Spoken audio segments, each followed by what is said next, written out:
Go live.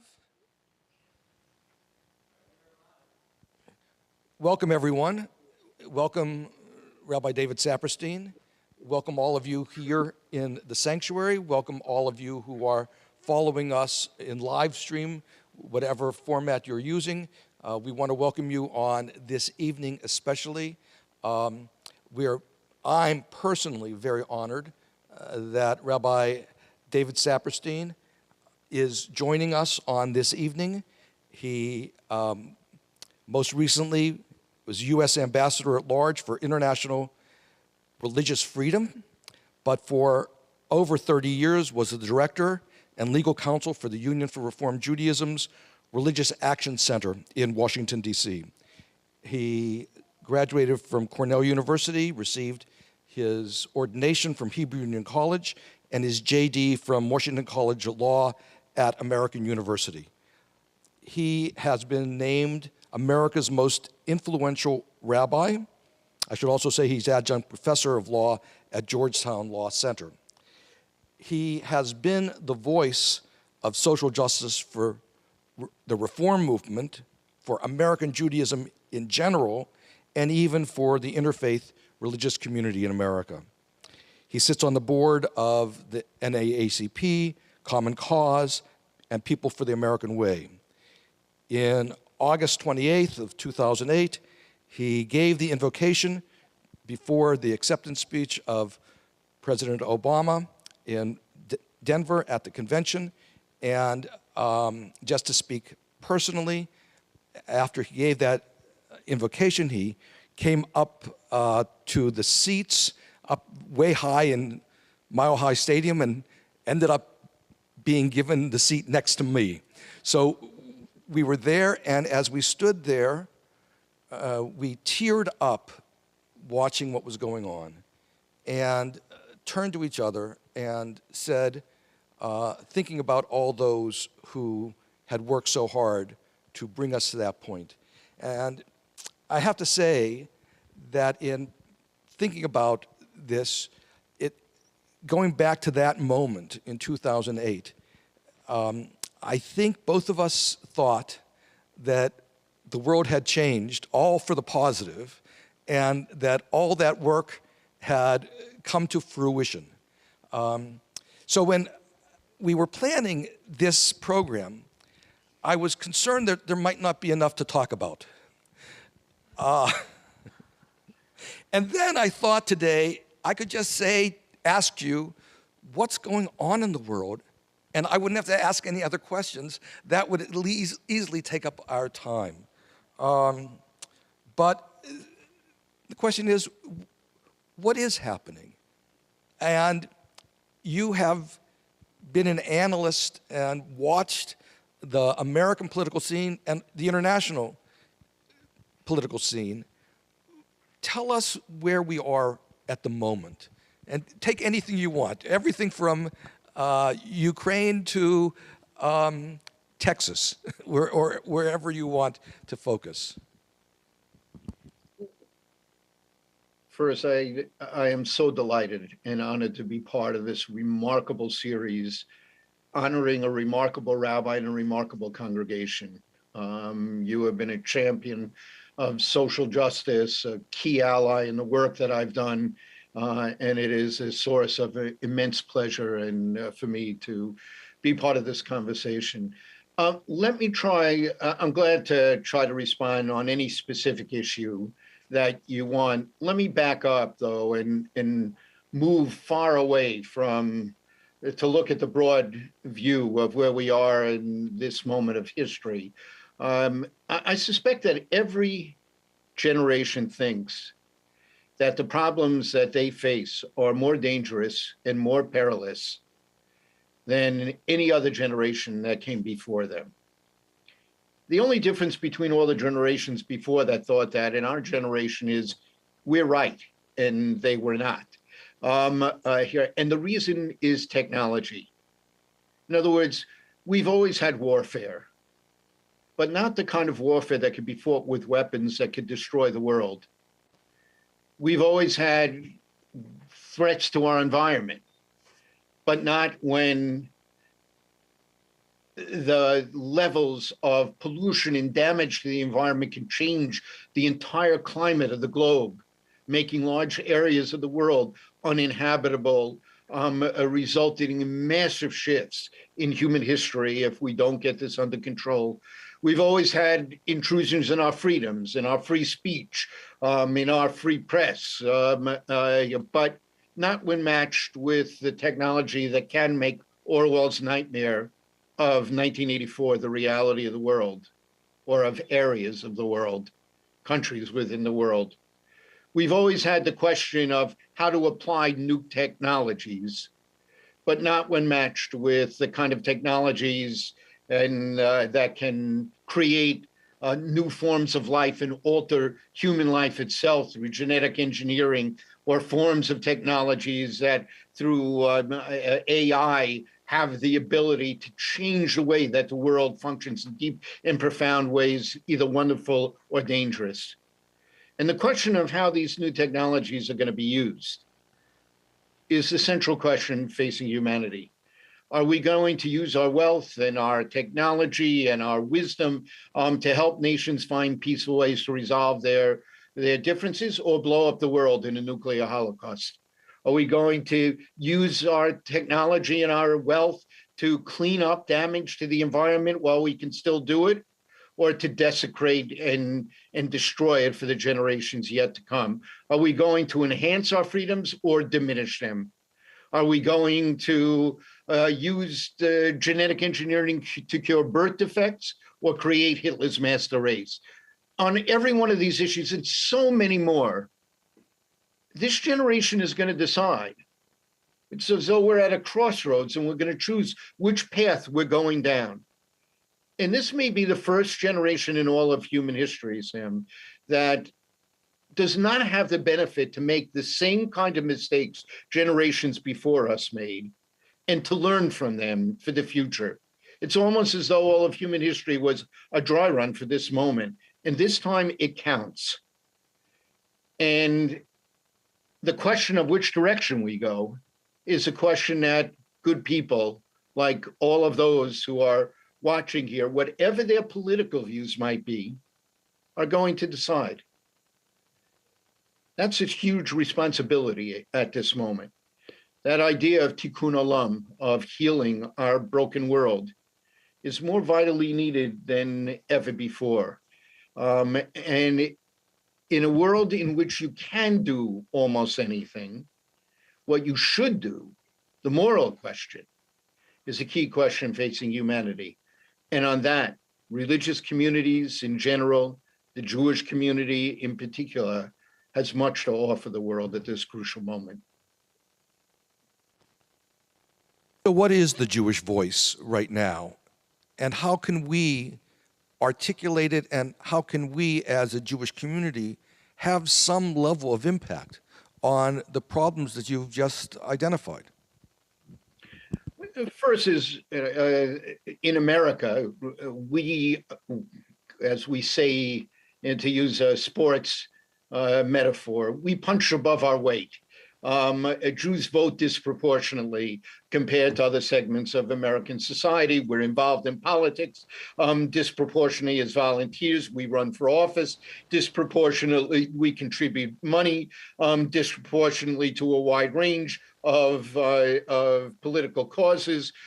We are disproportionately represented across the political spectrum in both the Republican Party. And if you look back over the history of the last 70 years of post-World War II era, it was Jewish Republicans that helped move the Republican Party from a very fairly isolationist party to one that was much more engaged in the world, that took good, strong elements of the Republican Party that had been anti-Israel or indifferent to Israel, took them on trips to Israel, really turned some of the folks who have been critical of our spending all that money on behalf of Israel and turned them around. It was Jewish Republicans who helped staunch the spread of the religious right in the Republican Party and prevented takeover of more of the state parties than they were able to achieve.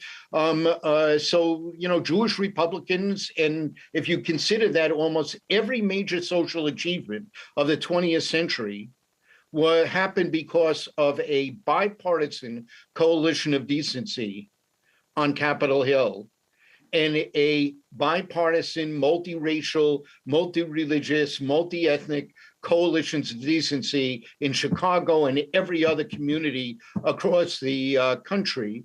This is not a partisan issue.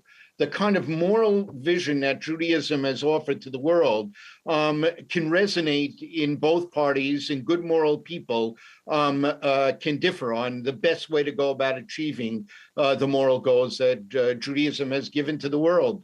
Really concern for the least among us, for the poor, the widow and the orphan, the elderly and the children that are part of the biblical tradition, the belief that the care for the stranger and the treatment of the stranger equal to our own. That's the most common commandment of the Bible. This idea that what we own in a trust relationship with God. And God has entrusted us care of creation that God has placed into our hands, in the sharing of God's wealth with those who are less fortunate, in the pursuit of peace that was so central to Judaism, and through Judaism to Christianity and Islam. Here, Judaism has offered great moral wisdom to the world, and that voice is needed more than ever. So when we see Jews so disproportionately represented here, and we see the Jewish community as a community speaking out so forcefully on so many of these issues, particularly in our Reformed Jewish movement, I'm immensely proud of the disproportionate impact that Reformed Judaism and its ideas and the prophetic mission that we put forward, and that the Reformed Jewish organized community, the URJ and the CCAR and the Hebrew Union College, all those things that make us who we are, we've played a disproportionate role in the pursuit of social justice, and I think it's needed now more than ever. Used a wonderful phrase, the coalition of decency. And I think many of us, if not all of us, are very concerned about the polarization going on right now across the board, and not on by political parties, but people within political parties and outside the political parties. Is there a sense that there could be some control over that sense of polarization and demonization that also has resulted in violence, as we've seen? And I think a lot of us are really very worried about that. Well, notice when I said that all of the great social achievements of the 20th century came because of a bipartisan coalition of decency, and I chose my words very carefully there. We're living at an extraordinary moment, both domestically and internationally. Domestically, right now, beginning in really with the Contract of America era, a mentality somewhat in both parties, but I think a little more assertively in the Republican Party, have argued that we'll do better in the next election by stopping the other side from achieving things, and we will by working together and claiming credit for it afterwards, or winning through the argument we can do it better. And we've seen a breakdown of bipartisanship in the last 30 years or 25 years that we have not seen really since the Civil War. And at exactly that moment, when we face all of these crises and so many more I didn't even name, so many important decisions that have to be made, this mentality of we're just going to stop the other side from getting anything here and be able to claim credit for anything is such a dangerous development in American politics, and in both parties that are blamed for this. So this is really a central challenge. I think the most dangerous part of American politics right now is the breakdown of bipartisanship. And it happened because, again, that kind of political analysis will do better in the next election. It happened because of the change in technology with airplanes that allowed members of Congress, rather than moving their families to Washington, D.C., where they were in PTAs together and their kids play Little League together and they socialize together. The move that Newt Gingrich started of going to the 3-day work week on Tuesday, Wednesday, and Thursday, and then go home to your home community on Friday, Saturday, Sunday, and Monday here has really undermined, and just the hyper partisan tone of rhetoric these days has greatly exacerbated the breakdown here.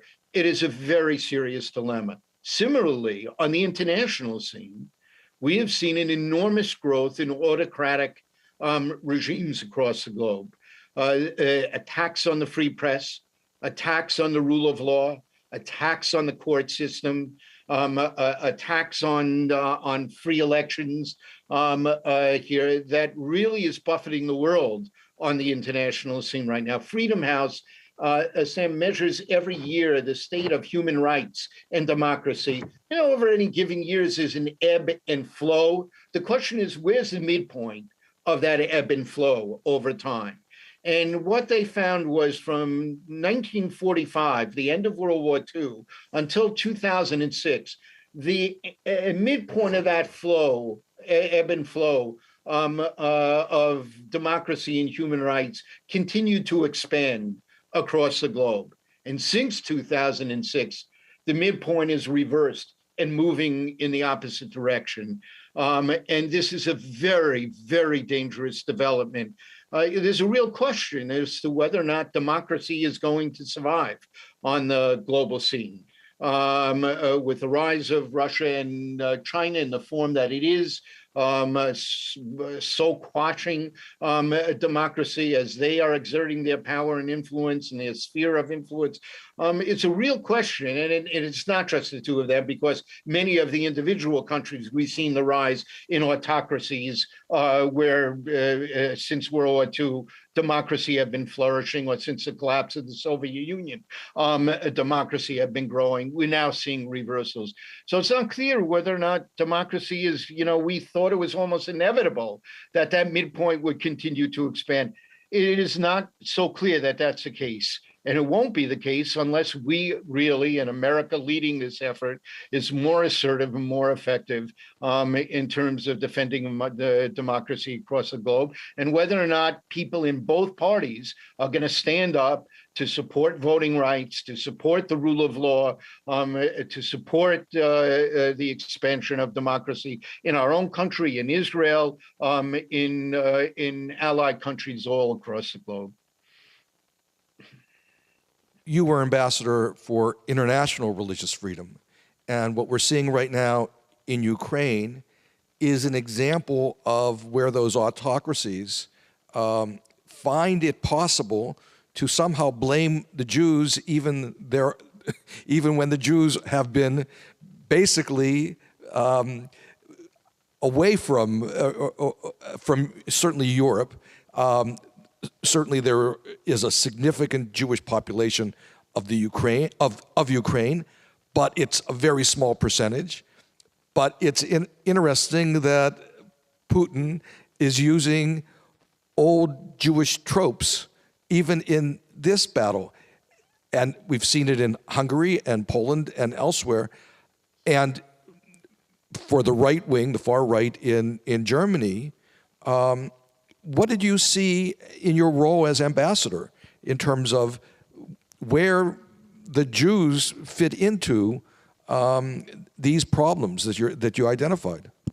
On a global level, the Pew measures the range of religious freedom across the globe every year also. So we have the Pew polls that give us some kind of objective sense of what the state is, and restrictions on religious freedom that people face, either because of government action because even if the government is good, non-state actors like ISIS and Al-Shabaab and Boko Haram and the militant Buddhist groups in Myanmar and the militant Hindu groups in India here, or just societal forces. And we have problems in our own country of anti-Semitic groups, particularly on the far right, using violence. Anti-Semitism exists on the left and the right, but the violence comes almost in America almost entirely from the right. In general, over the period of time that I've been involved in this work, which goes back to the passage of the law, the International Religious Freedom Law in the late 1990s, and the creation of the US Commission on International Religious Freedom, that's kind of a watchdog agency that I was honored to be the first chair of. And that was an eclectic group. It was, 9 people, John Bolton, Elliot Abrams, myself, liberals and conservatives, all working together on behalf of religious freedom. International religious freedom, as opposed to the domestic debates we have, still is one of the great bipartisan issues. In general, in this entire period of time, Jews around the world, in terms of their religious freedom, their ability to worship the way they want, to organize congregations, etc., were pretty free of government restrictions. And we're able to thrive. You can look at our own World Union for progressive Judaism and the enormous expansion now, as many as 50 countries or more. We have formal or informal organized community reform Jewish communities across the globe, and they're able to function pretty openly without restrictions. There were societal pressures and attacks of anti-Semitism and vandalism and desecrations, et cetera. But governments were somewhat loath to interfere with the Jewish communities. But anti-Semitism has expanded. Now, Ukraine's an interesting situation. Ukraine, I hope everyone remembers, there was a time where the Jewish populations of Ukraine in the Pale of Settlement made up 1/3 of all European Jewry. It was an extraordinary history to the Jewish communities there, but obviously after the Holocaust, they were greatly eviscerated. But it still was a strong community and a vibrant community, even though nothing like it was before the war. And we had a synagogue in Kiev and other informal groupings in the Reformed Jewish movement as well here. While the governments were pretty protective of our religious freedom there have been neo-Nazi groups that had a real presence there, as happened in several countries in Europe. Germany also is an example, but in a number of countries, and it was exacerbated by the tensions over the great migrant flow, particularly of Muslims into Europe, and the pushback from far-right elements all across Europe. So we were facing problems there. There have been desecrations and not too many violent attacks, thank God. There are a couple that were attempted, were stopped, and no one was hurt in Ukraine. But there have been a growing number of desecrations, vandalism, et cetera, particularly, denials of Ukraine's role in the Holocaust, et cetera, by elements on the right. But in general, the Jewish community have been doing well. This is a very different situation. Many of the Jews are thinking about leaving or have left already. The Ukraine threat, the invasion by Russia is likely to result in 1 million more migrants in Europe at a time that Europe feels overwhelmed by migrants and going to have an enormous destabilizing impact.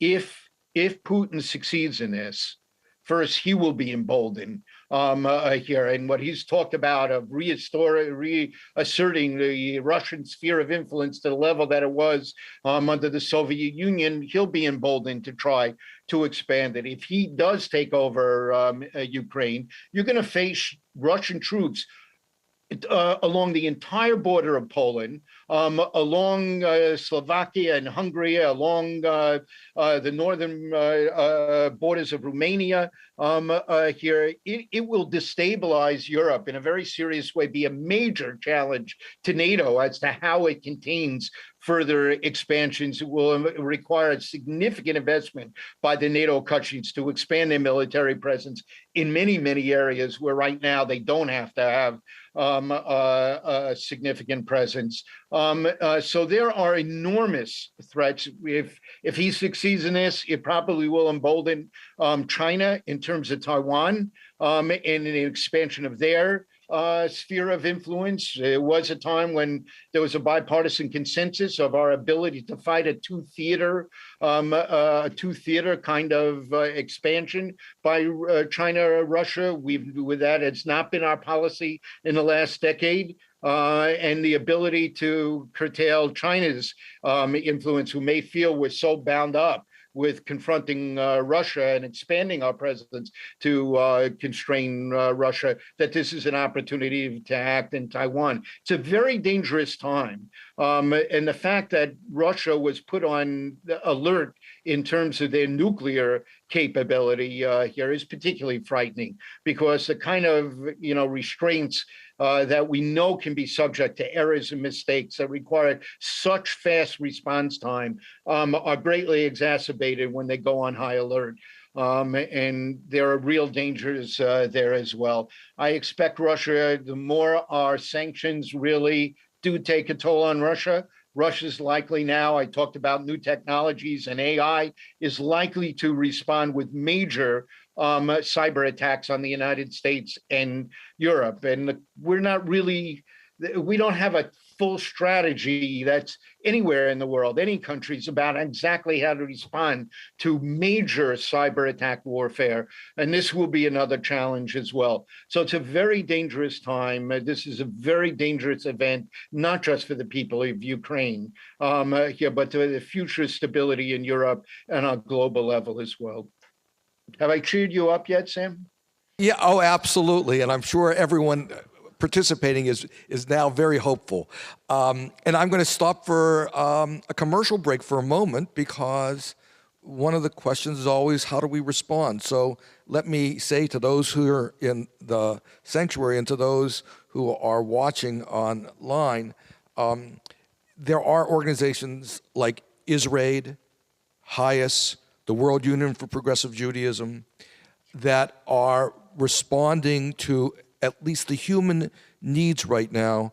Rabbi Saperstein and I have colleagues who are rabbis in Kyiv, in Odessa, in other places, who have been moving with their children to Moldova border, Poland, Hungary, trying to get out. There's a human issue here, need, and there are organizations that we have always relied on to help. And so that's a little bit of a commercial break and a word from our sponsors. Just to add a note to that, I mean, for instance, Belarus, that Russia really has kind of indirect control over these days. But we had a really robust Reform Jewish presence there.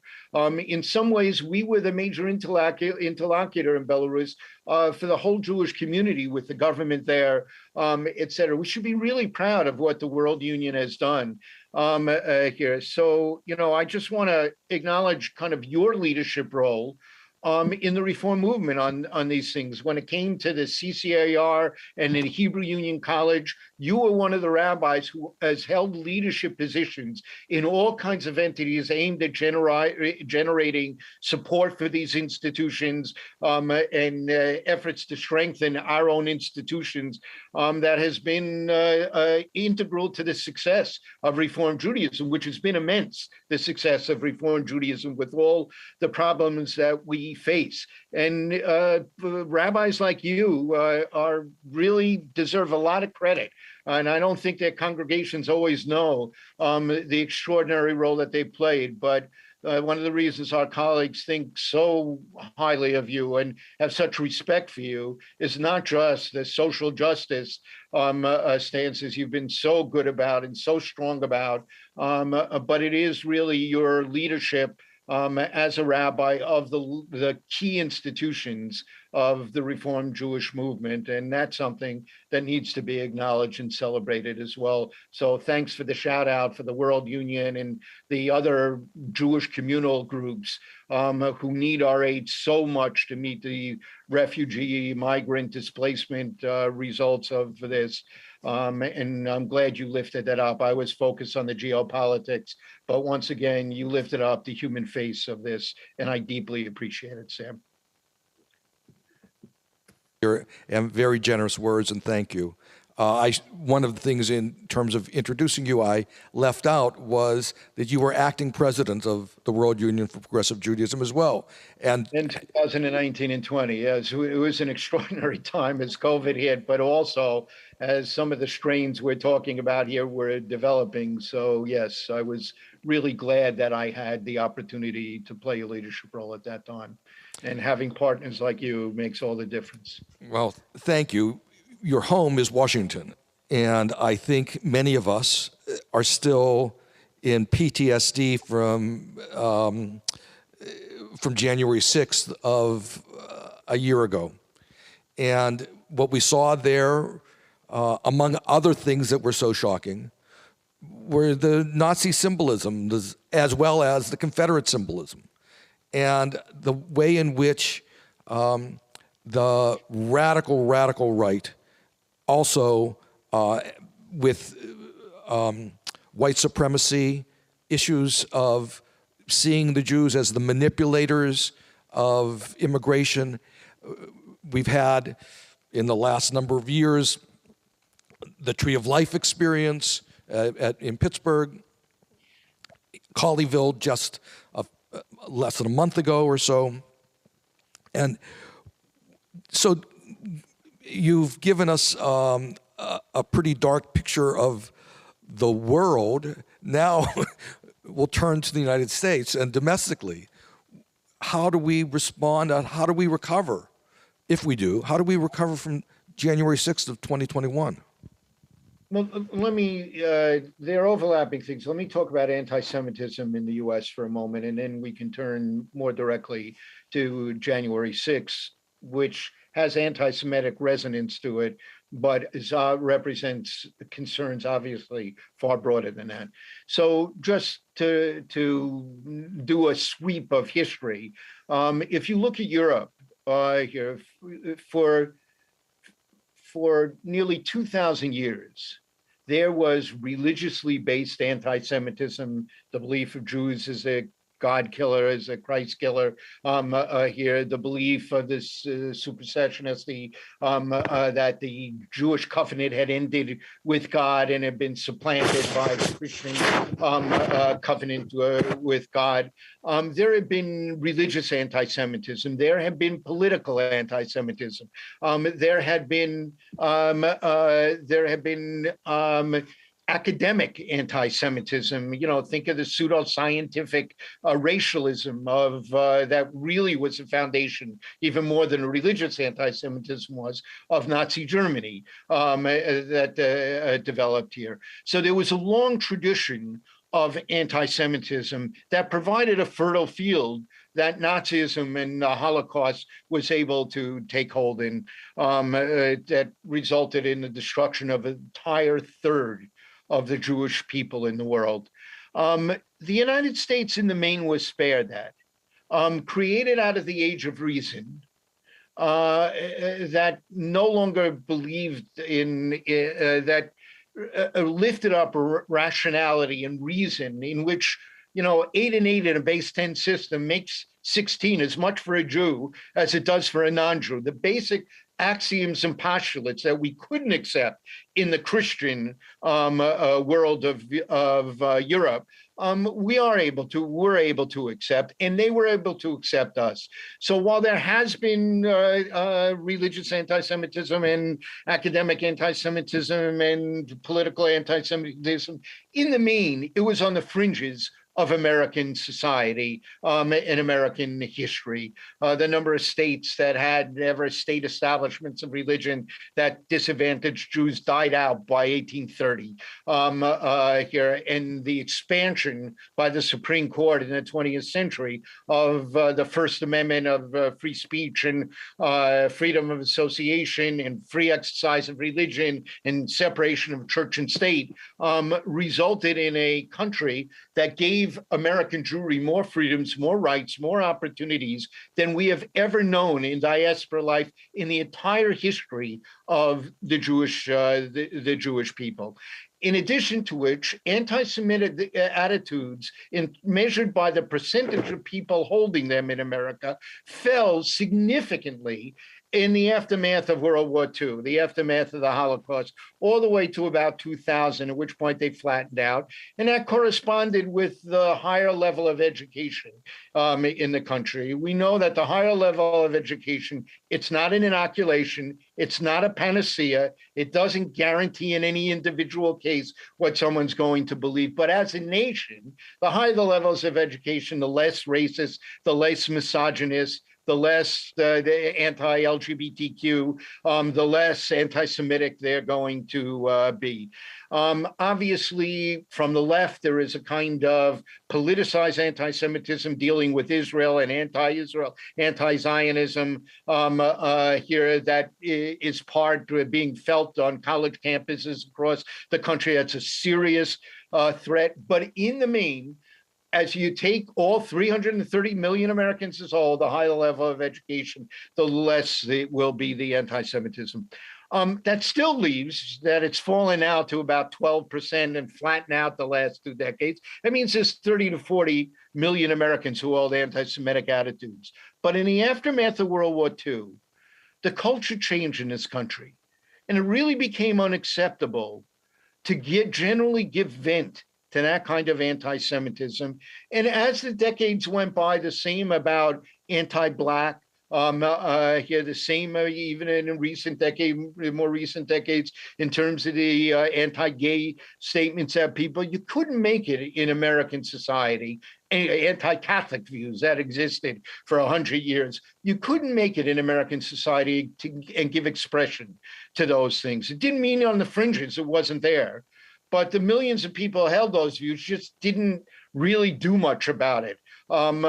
Here, there were very few violent acts against Jews. Here, they were very, very rare since the end of World War II. Here, mostly it was harassment and anti-Semitic slogans and slurs and occasional vandalism, et cetera.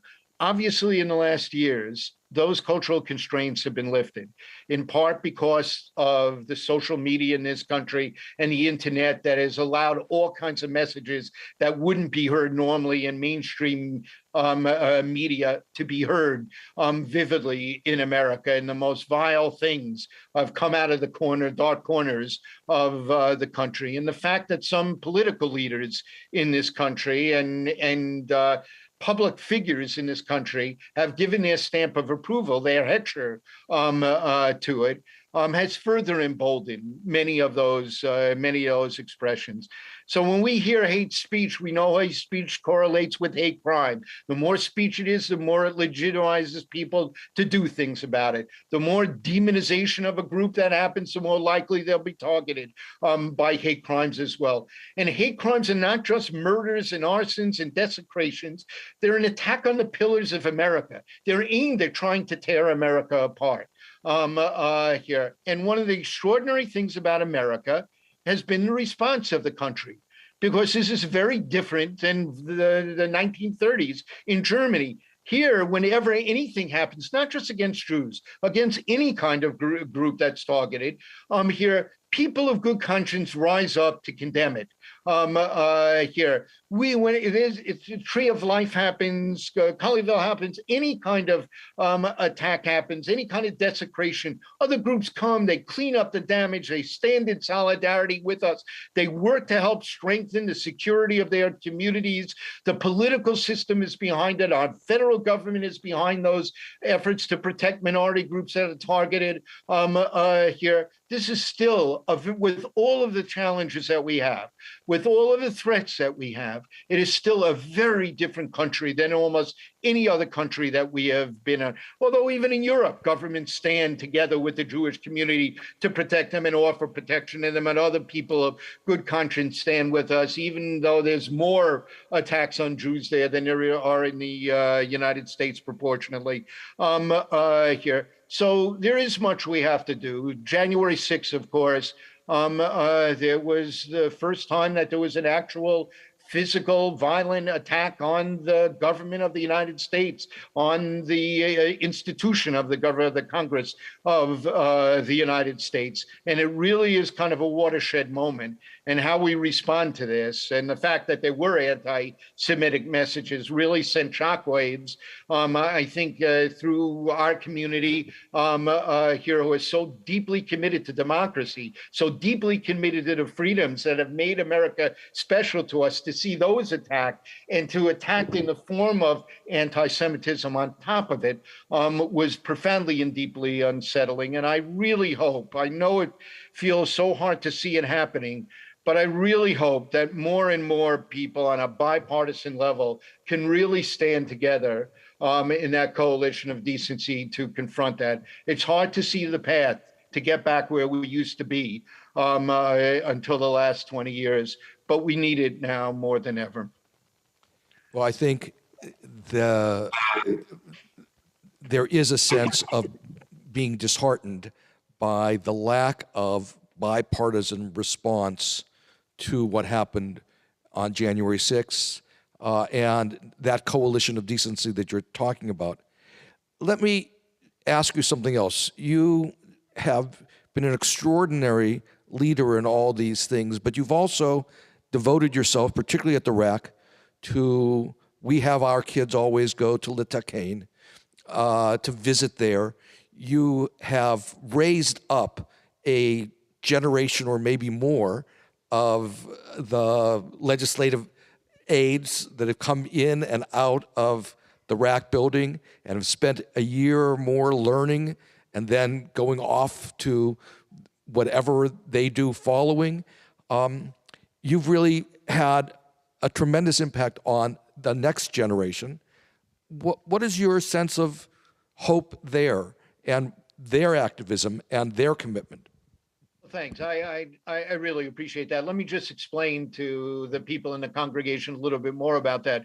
The Religious Action Center, I assume most people know, is the public policy social justice arm of the Reformed Jewish movement that develops programs that congregations use across the country. And the truth is, we learn from you. We see great programs, your refugee programs, another congregation's homeless program, another congregation's environmental program. We realize these are replicable in other congregations, and we develop training programs and materials to help congregations that are always looking for new and exciting programs to do, to be able to do that and to train them at our conferences and seminars how to do that. Secondly, when I was hired originally, I first was hired to do a project for the union by Rabbi Eisendrath, the first president of the union, then Union of American Hebrew Congregations, and then full-time to run the RAC by Alexander Schindler. And after I was here for a year, Alex said, "Oh, this is a successful thing. Well, I'm going to give you money to get another full-time person." It was myself and an assistant when I first came. Now there are 35 staff people connected with our efforts. And I said, instead of using it for that, let me use it for we should do something in Eisendrath's memory, create the Eisendrath Legislative Assistant Program. Take people who are graduating college and for a year and put them in both a training program on how to be effective advocates for social justice, but also help us as full-time staff for a year. It has turned out to be a remarkable program. There are several presidents of the CCAR that have been through that program here. There are lay leaders all across the country, all over Capitol Hill. There are legislative assistants in Senate offices and House offices who are graduates of that program. And on top of that, as you indicated, we began a high school and college training programs that bring 2,000 high school and college students every year to be trained in short-term programs, social justice programs at the RAC. The Jewish Educational Service of North America, that for many decades, the education arm of the Federation, Jewish Federation system, once did an evaluation of this for somebody who then gave us $1 million to expand that this program. And said they had never evaluated a short-term program that when they looked at the kids 6 months after the program, a year, 3 years, 5 years after the program, had the impact that this program has. And over the years, over 60,000 young people, high school and college students, have gone through these programs. And many of your young people have been through these programs. And you know, the word transformative is an overused term, but I think it's fair to describe these programs as transformative programs. When I see the commitment, the idealism, the willingness to get involved that these young people represent, there's nothing you can be but hopeful. They're our future.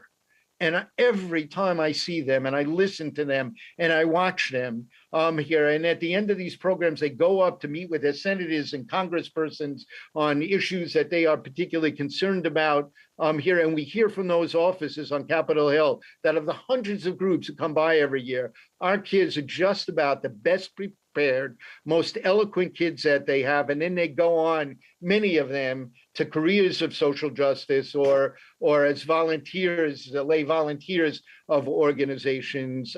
It's another way that Reform Judaism has so strengthened social justice in America. And I'm always, always inspired and encouraged for the future on that. We're both inspired and inspiring.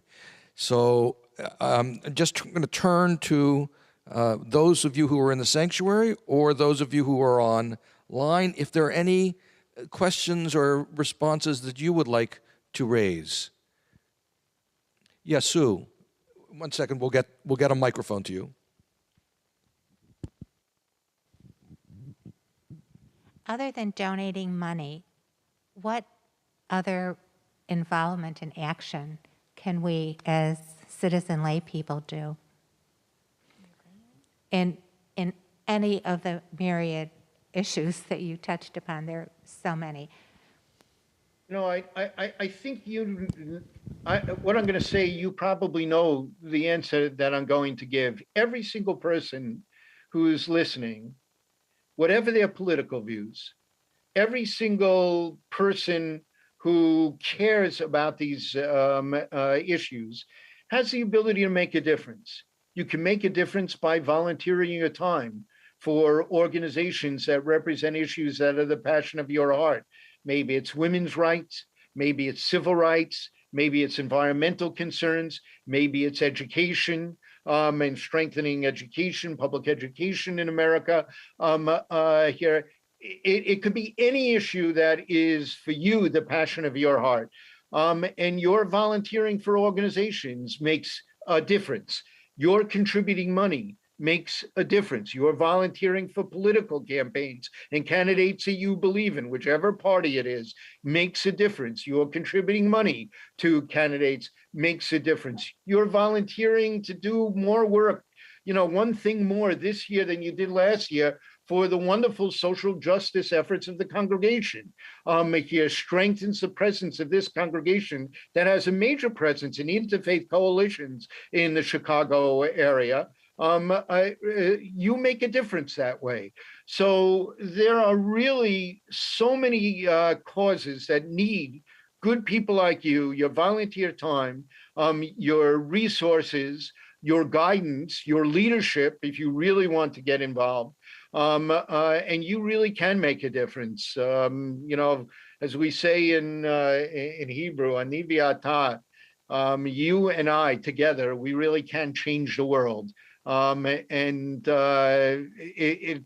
of us could do it alone. But the fact that we can't do everything everywhere should never stop America, should never stop the Jewish community, should never stop you individually, me individually, from doing anything anywhere. There, you just because you can't solve everything doesn't mean that you don't make a difference for the issue you do get involved in. So pick what is the passion of your heart and do the best you can to support efforts that will make the world a better place. Are anyone else wish to raise an issue if you would like? If not, I'm going to turn it back to you, David. This is not meant as particular criticism so much as an analysis. We've spent so much of our energy, not just you, me, but the Jewish world, the leadership, dealing with either the more global or the more national or the sexier issues, and oftentimes disregarded the school boards, the local park district elections and so forth. And we're seeing the result of that in terms of the library boards and some of the tension in terms of even the vaccinations and mask mandates and all of that.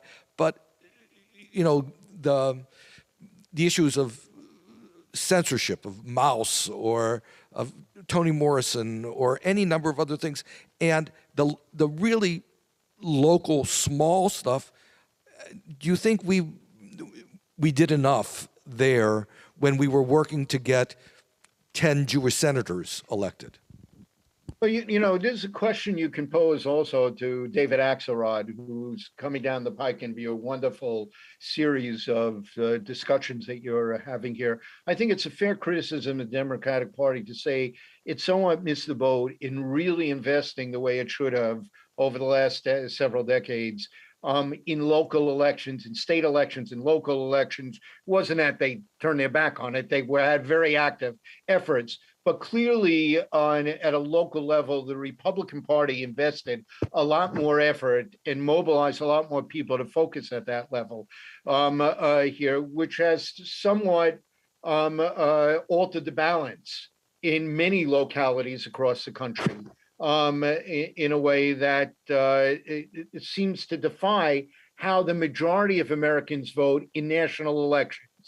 Here, we know that President Biden and Hillary decisively won the popular vote, but we don't feel the kind of views that those votes represent as being manifested at local levels proportionately. So this is a serious, and the same is true, by the way, in terms of the conglomerate vote for all of the senators. It breaks Democratic here. It breaks more liberally here. So, you know, there's been a cost of this since more than it used to be. Republicans correspond with conservative votes, Democrats liberal votes. It's not just how the partisan issue breaks. It's also just who's making decisions. How conservative are they? How liberal are they? How moderate are they in communities across the country? So this is a serious challenge. And again, when people decide where to get involved, you can make a bigger difference very often by getting involved in a school board or a library board than you can trying to work your way up to be on the Republican National Committee or the Democratic National Committee, which comparatively few people can do. So local activities really are an opportunity for people who want to make a difference to get involved. Piece of analysis is that one of the things that's changed in American Jewish demographics is that we've become much more concentrated in a few states and even in the large cities in the other states, and have largely abandoned the small town communities of the South and Midwest. And in some ways that has political implications, but also social implications of people just not knowing their neighbors in the way that they used to. I don't know that there's a way of going back in that, but do you think that there is a sociological analysis of American Jewish society that has changed dramatically since the last 20 years or so? Well, it's more than the last 20 years. It's really, the move to the suburbs in that marked the post-World War II era meant that we became increasingly concentrically located around the major metropolitan areas. Look at Chicago, look at your congregation, et cetera. So, and that attracted not just people from the city, but from outside the area who didn't want to live in the city, but were interested in suburban life as well here. At the same time, let me just caution about not going overboard on that, because Jews in moving to the Sun Belt actually have had an impact in the movement of Arizona and Colorado and Florida and other states to move towards more a consensus, more moderate and liberal views than had been the case before the influx of not just Jews, but others who were leaving metropolitan areas and northern metropolitan areas to move into the Sun Belt. So there have been losses and gains about it.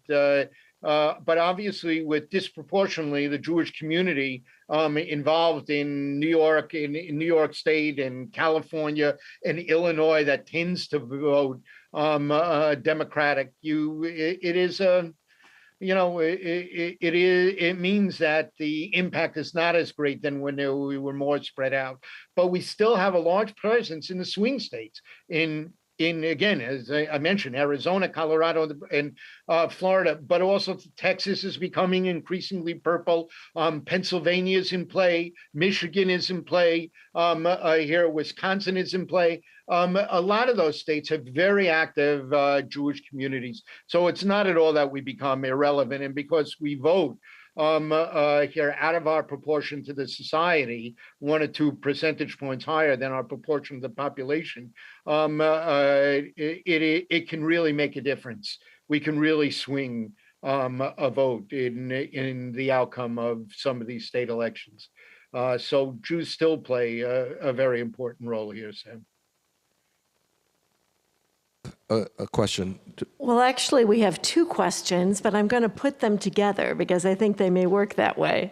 The first question, Rabbi Saperstein, what specific projects are you working on now at the RAC in general? And the tie-in here is, what is the best way to go about learning about the Israeli-Palestinian conflict?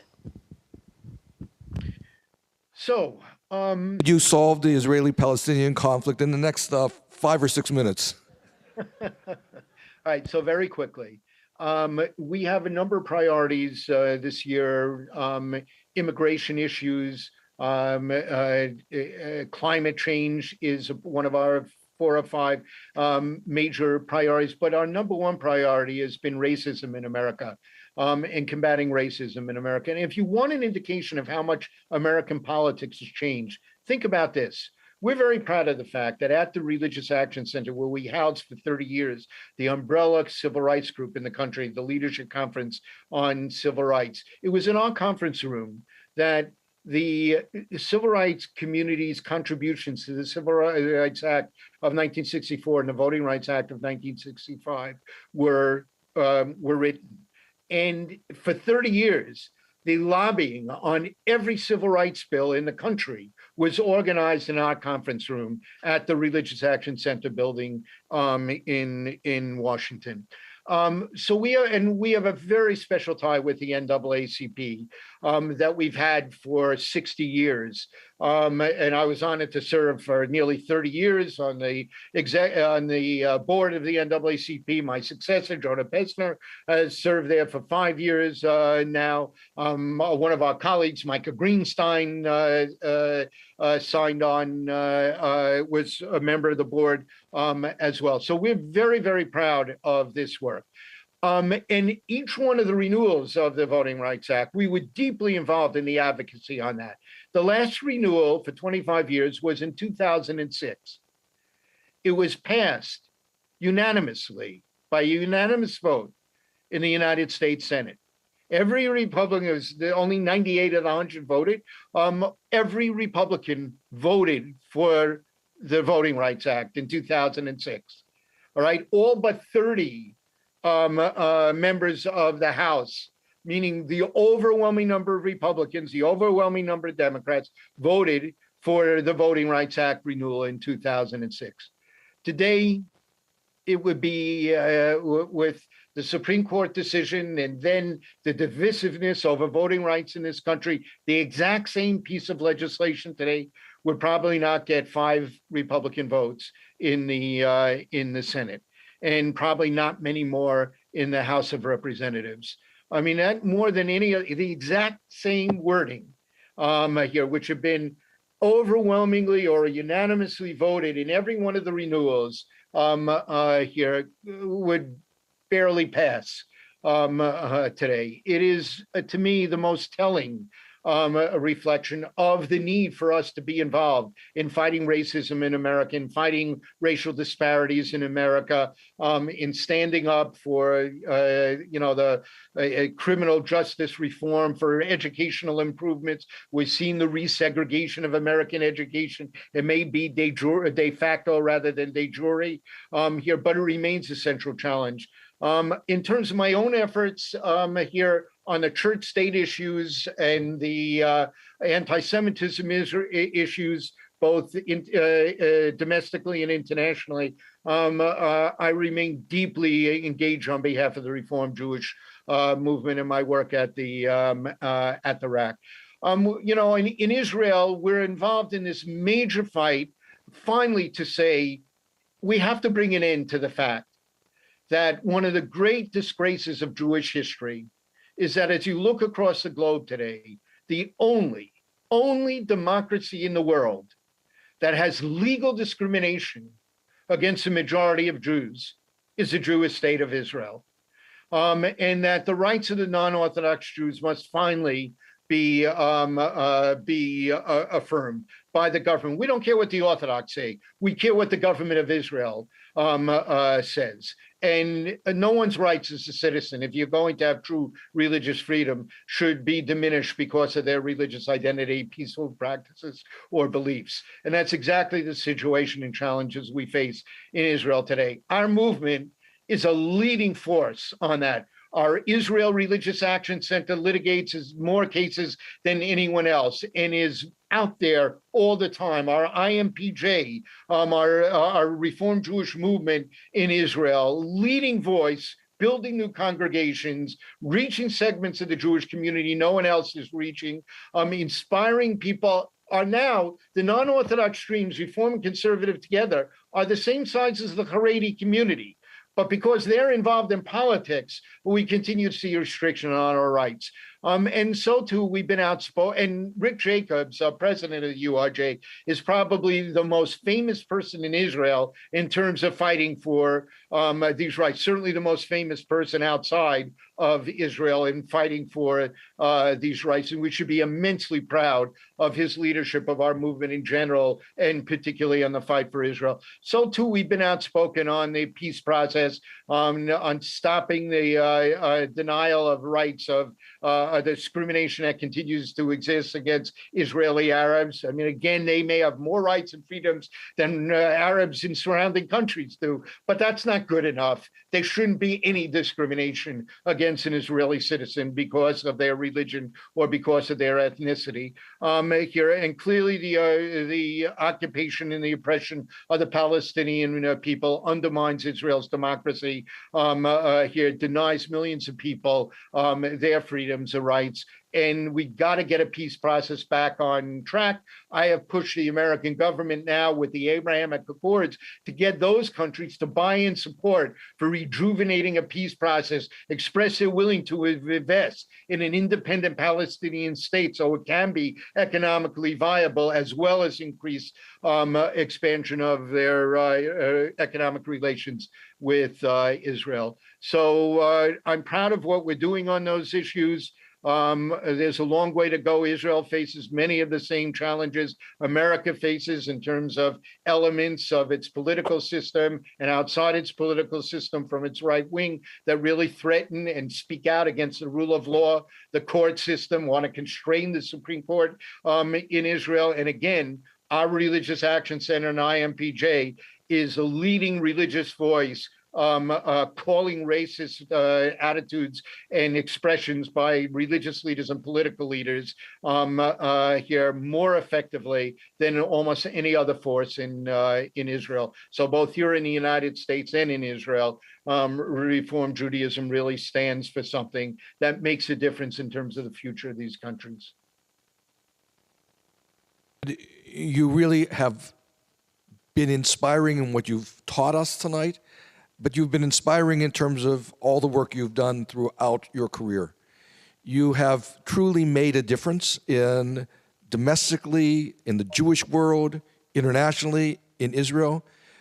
But I'd also like to say that you've made a difference in keeping those of us in congregations throughout the country deeply engaged in the work of Tikkun Olam, knowing that we can make a difference, continuing to inspire people to devote themselves outside of their own bubble in which we live.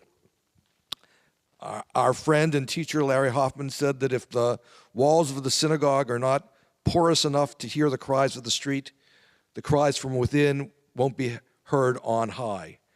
You have continued to be the voice that calls all of us to work together to be devoted to a better, more equal, more just world.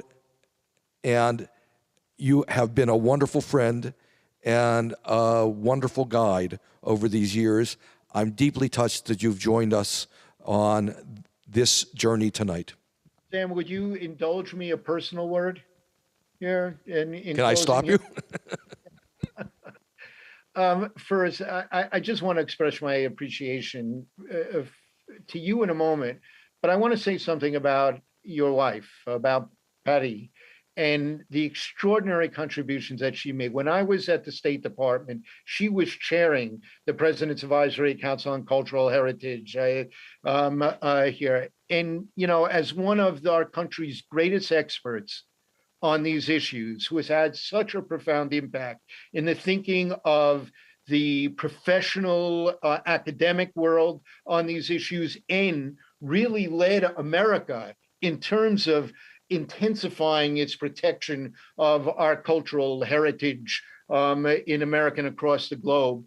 It is really something to be proud of, and I couldn't be part of this tonight without acknowledging her. But I want to say one last word about you and your career here.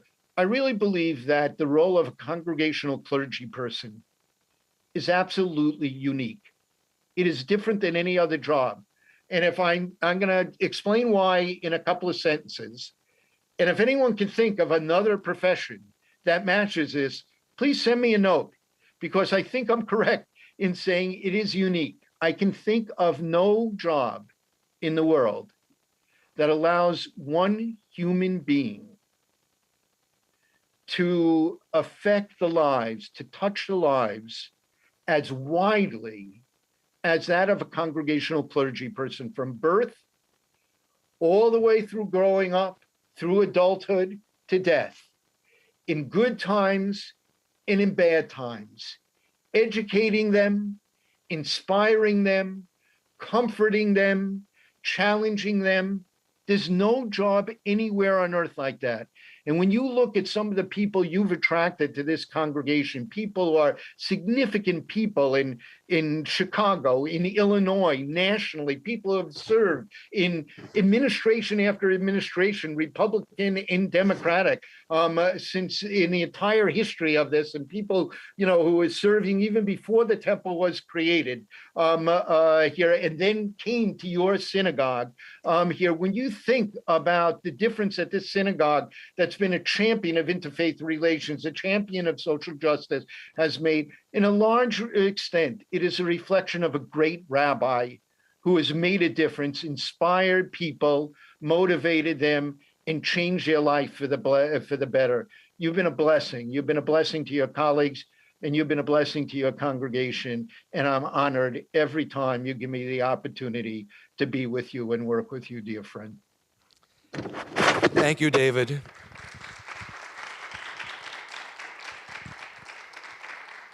I'm personally touched by your words. Thank you. You honor me, and you honor the American Jewish community, the Reformed community, and the world Jewish community. You honor all of us by your presence as well. Thank you, and I'm really deeply appreciative. Laila Tov. Laila Tov.